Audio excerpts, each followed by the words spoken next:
बिन पतिया के खेला में आज तक केहू हरावे वाला नहीं भइल हमरा। मान गनी भैया।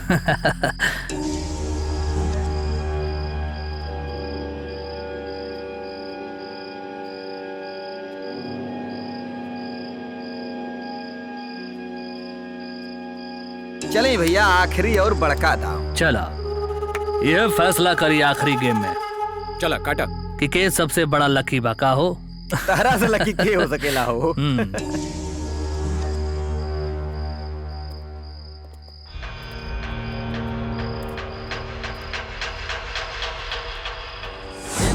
जिंदगी की हर बाजी यारों मार गए हम, जब देखा जंग अपनों से है माना चलो हार गए हम।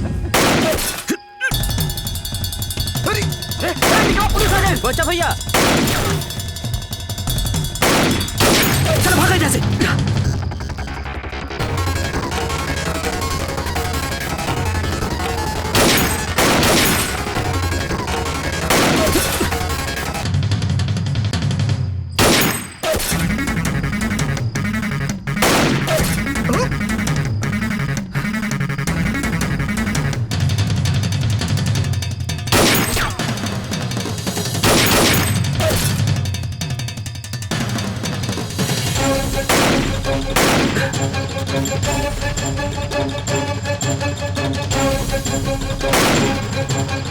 चलो निकलो जल्दी।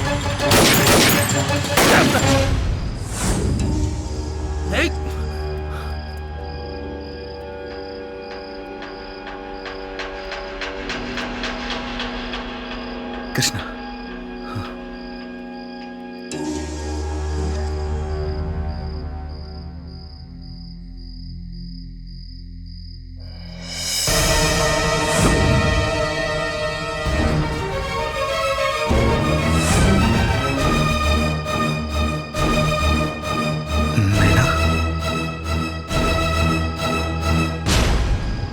How is this possible, sir? भाभी यहाँ डायना के अड्डा पर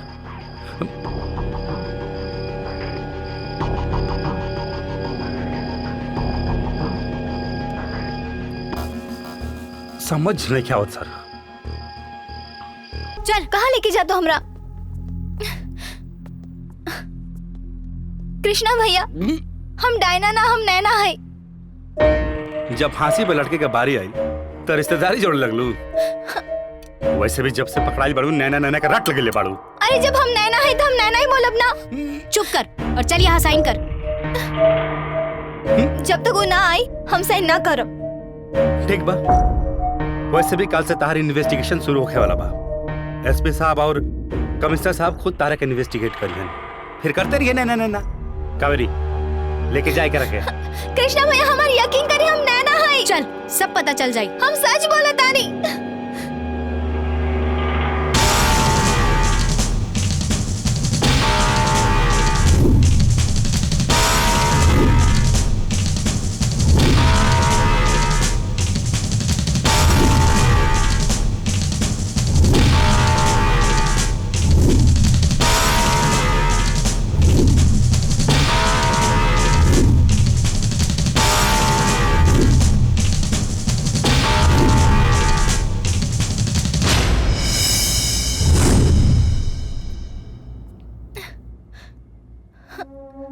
माजी, माजी अच्छा भइल रहो आ गई नहीं। देखी नहीं लोग के हम के वो चोर डाकू डायना समझ के कैद कर ले बा। कहा देना माजी लोग से कि हम डायना ना और बतो नैना है। माजी बोली ना माजी। फुलन तो हमके चिन्हते बाड़ू ना। हम तोरा के अपन सहेली बनवले रहनी। अपन सब सुख दुख तोरा से बतात रहनी। बताओ ना फुलन, तू लोग कुछ बोलत काहे नहीं खो? माजी बोली ना। देखा हमार पतो मर गई बाड़ी और अब ना हमार बेटा के मुआवे के कोशिश मत करा। हम तोरा से विनती करे खातिर आइल बानी। हमार बेटा के तू बख्श दा हमार बेटा के तू। मारे विधाता गजब समय दिखावला। जेकर आँख के हम तारा रहने, आज वे आँख हमरा के पहचाने से इनकार करता। भगवान केहू के साथे बुरा ना करेले, बाकी तो डायना बाड़ू और तोहार कुकर्म के सजा भगवान तो के जरूर दी है, वो तोहरा के कभी न बख्शी है। एकरा से बड़ सजा का मिली माँ जी, जे अपन लोग ही हमसे मुंह मोड़ ले बा। लेकिन हम हार ना मानब। सावित्री अपना सुहाग के सलामती खाते यमराज से लड़ गई रहली, बाकी हम ऐसे न भागन बानी। सुहागिन बनल रहे खातिर हम अपना पति से लड़ब।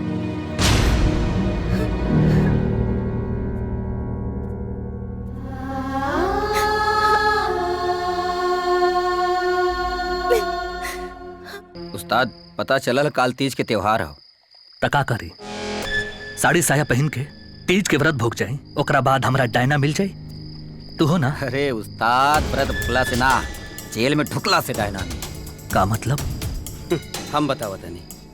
काल तीज के त्योहार हवे, जितना पुलिस वालन के गोधन कुटा गए होगी और मेहरारू सबके मांग टिका गए होगी, वो सब छुट्टी लेके घरे भेजी हैं।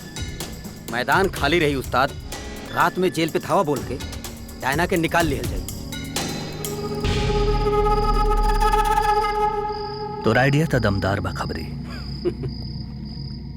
हम कुत्ता पे भरोसा कर सकीला, लेकिन हम पुलिस वाला पे कबो भरोसा ना कर सकीला। व्यवस्था बहुत तगड़ा करे के पड़ी।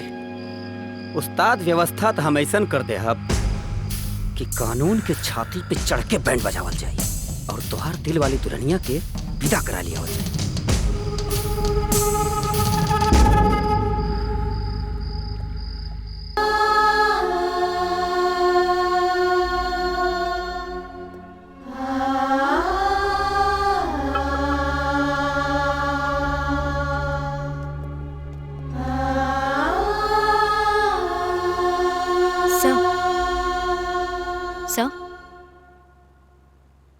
हमने के बहुत प्रयास कहीं नहीं जा, लेकिन डायना खाना नहीं खे खात। ओकर नाटक समझ में नहीं आवत। कहतिया कि हम तीज भूखल बने और जब तक जाके आप सेनूर न टिकब तब तक वो व्रत न तोड़ी। सर, अगर वो खाना पीना ना खाई तो वैसे ही मर जाई। अब रहुए कुछ करी, हमने के कुछ समझ में नहीं आवत।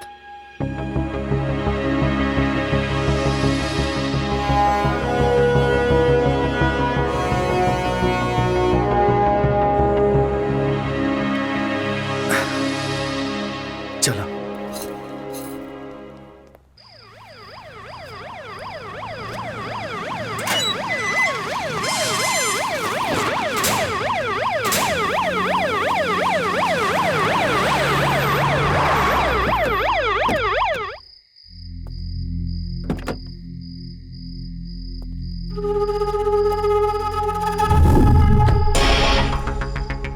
हाँ, हम पहुंच गए हैं। सलाम करो बे, साहब हैं।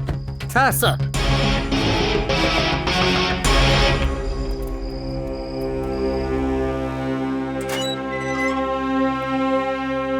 डायना,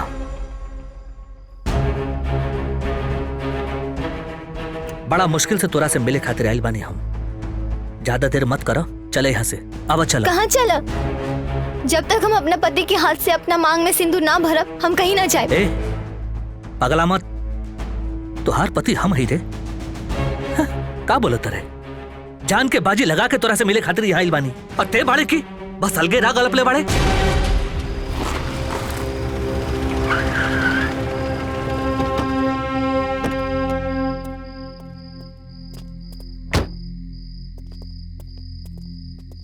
सर, ये गाड़ी गाड़ी के कर साहब आइल बाड़े, अंदर गए हवन। साहब? कौन थाना के साहब? दिमाग मत खराब कर, चल यहाँ से। अरे हम कहीं ना जाए। कृष्णा, पोजीशन। अरे उस्ताद, सम्राट आ गए, जल्दी करी। चल यहाँ से। अरे चल जल्दी। अलग जा। जल्दी करो उस्ताद। अरे आ गए सर, जल्दी करी।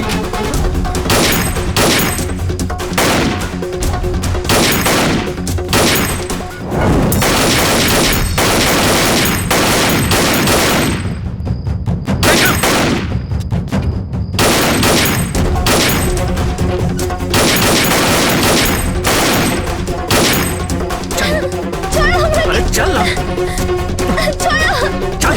छोड़ो हमरा के। अरे क्या नौटंकी लगा के रखले हमरा बाड़े? के। अरे दिमाग मत खराब कर। चल यहाँ से। छोड़ दे ओकरा। छोड़। रुक जाइए जी।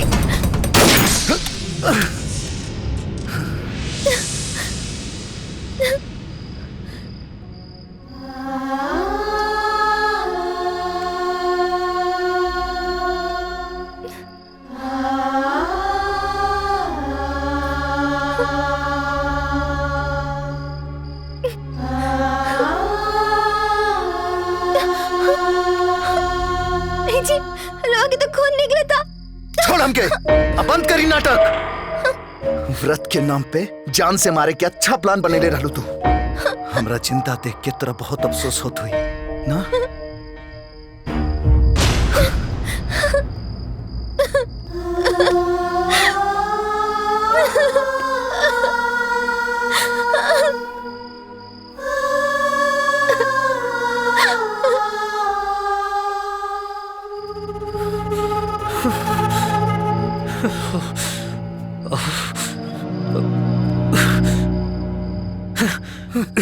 हमार किस्मत ये गधा के पहुंच से निकल बा।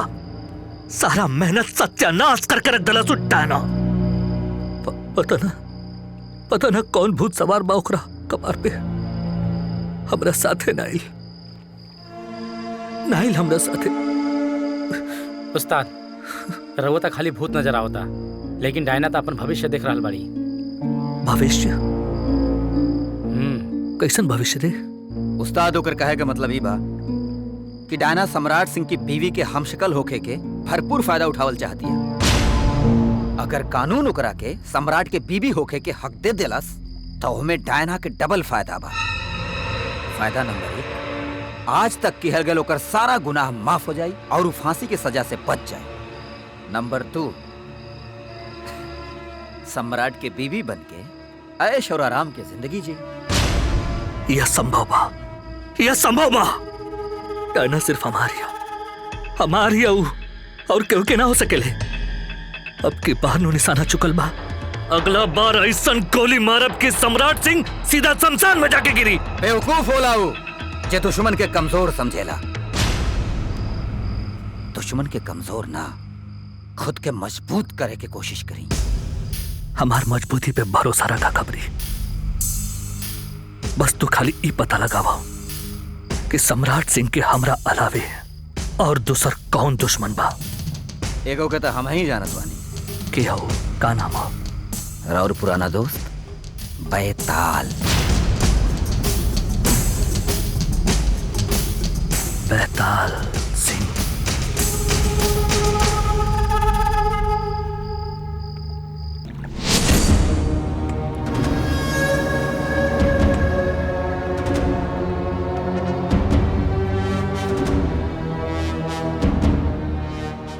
टाइगर, हमार भाई, देखा हम आ गए नहीं। बेताल हमार दोस्त।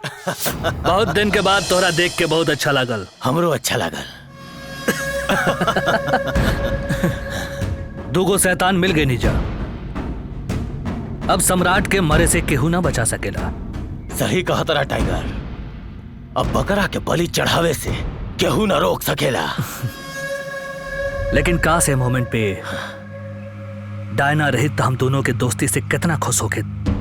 कौनो बात ना टाइगर, बैताल बाना तब काहे के परेशानी।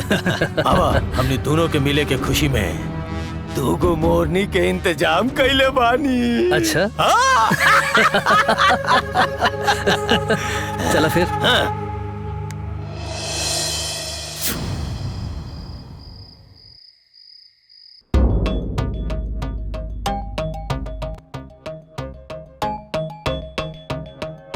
डायना, मैं तुमसे कुछ पूछ रहा हूँ। तुम्हारे साम्राज्य में और कितने तुम्हारे गैंग में और कौन कौन है? सर, मैं आपसे कितनी बार कह चुकी हूँ मेरा नाम डायना नहीं है। मैं इंस्पेक्टर सम्राट सिंह की पत्नी नैना हूँ।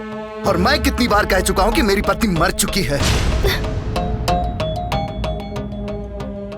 सर, ये नैना नहीं, डायना है। रवा के का हो गई बाजी? रवा तो ऐसे मत बोली। चलो कुछ देर के लिए मान लेते हैं कि तुम डायना नहीं नैना हो, लेकिन सो कॉल्ड नैना, तुम इसे साबित कैसे करोगी? हमनी के शादी के 6 महीना हो गए। 18 अगस्त के हम हनीमून मनाए खातिर पतरा तो गई रहनी, याद करी जी।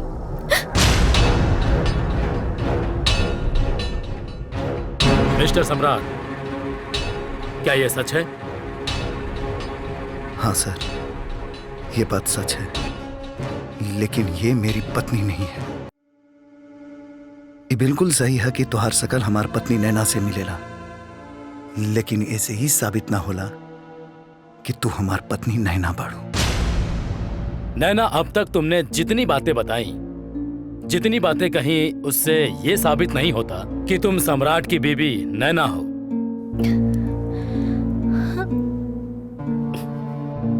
एक मिनट खातिर हम मान लेनी कि तू हमार पत्नी नैना बाड़ू, तो बतावा तोरा गला में जौन मंगल सूत्र रहे वो कहाँ बा? मंगलसूत्र हमरा के नहीं के मालूम। मंगलसूत्र तोहार खेल खत्म डायना। मंगलसूत्र यहाँ बा। हमार पत्नी हमार गोद में दम तोड़ दे रहे, आ ई रहलो कर सबूत। डायना, तुम सम्राट की बीवी नैना की हमशक्ल होने का फायदा उठाना चाहते हो, जो कतई पॉसिबल नहीं है, क्योंकि ये साबित हो चुका है कि तुम नैना नहीं डायना हो। और बेहतर इसी में है कि तुम ये कबूल कर लो कि तुम डायना हो, डायना हो, डायना हो। हाँ हाँ, हूँ मैं डायना, हूँ मैं डायना। मैं खूनी हूँ, मत करो विश्वास हम पे। मैं डायना हूँ।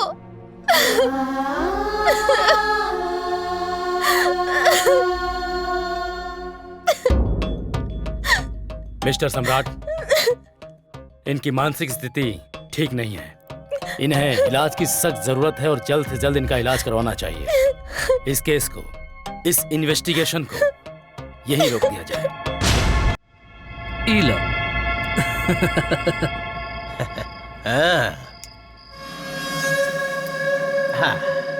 अच्छा, वाह वाह वाह।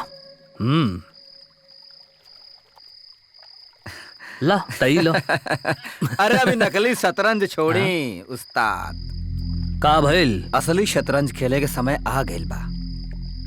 खबर लागल है कि डायना सदर अस्पताल में भर्ती बाड़ी। सदर अस्पताल? का हो गई डायना के? अरे कुछ खास ना भाई, बस तनी से पगला गइल बाड़ी। पगला गइल बड़ी? हाँ, हो सकेला कि सजा से बचे खातिर नाटक करत होखस। तू टेंशन मत ले टाइगर, डायना भले से पगलाइल होके या पगलाए के नाटक करत होके, लेकिन तू ऐसा धमाका करा कि सम्राट खुदे पागल हो जाए।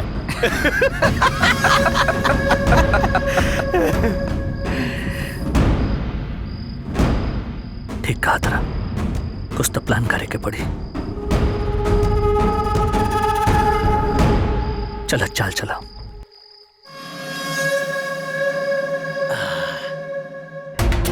अबले जरूर टाइगर के डायना की स्थिति के बारे में पता चल गई हुई।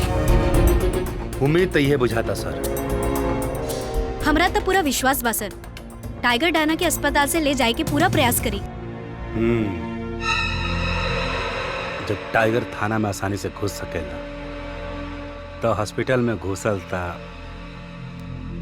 और भी आसान बा। ई बेर ओकर आसानी के परेशानी में बदल दे कि डायना नाम के मुसीबत के किस्सा हमेशा खातिर खत्म हो जाओ।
माँ जी टेंशन मत ले, सब ठीक हो जाए। आई रवा बैठी।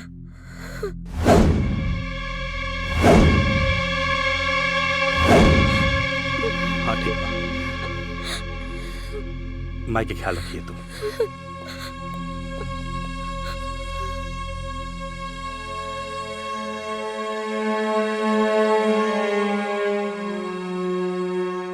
डॉक्टर साहब हमार बेटा कैसन बा? गोली तो निकाल दी है, ट्रीटमेंट चल रहा है, लेकिन का डॉक्टर साहब? लेकिन हालत बहुत नाजुक है।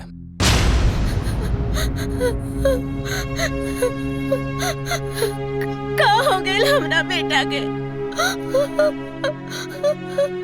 का हो गया बेटा के? का भइल इनका के? हमरा होते हुए कुछ ना हो, हमरा होते हुए कुछ ना हो पाई रवा के। खबरदार हमार लाल के हाथ लगाओ तो। अरे तोहरे कारण आज हमार बेटा जिंदगी और मौत से लड़ रहल बा। अगर हमार लाल के कुछ हो गइल ना तो कानून तो के सजा दे ना दे, लेकिन हम तो के जिंदा ना छोड़ब। एक औरत होके एक औरत के पीर समझे के कोशिश करी अम्मा जी। हमार तकदीर भले हमसे रूठल बा, लेकिन हमार पतिव्रता धर्म अभी नहीं के छूटल। ठीक बा, देखा अपन पतिव्रता शक्ति देखा। नवरात्रि के समय बा, अपन जब तब से अपन शक्ति से हमार बेटा के ठीक कर दे। अगर हमार बेटा ठीक हो गई ना तो दुनिया माने ना माने, हम तो के अपन पतो मान ले।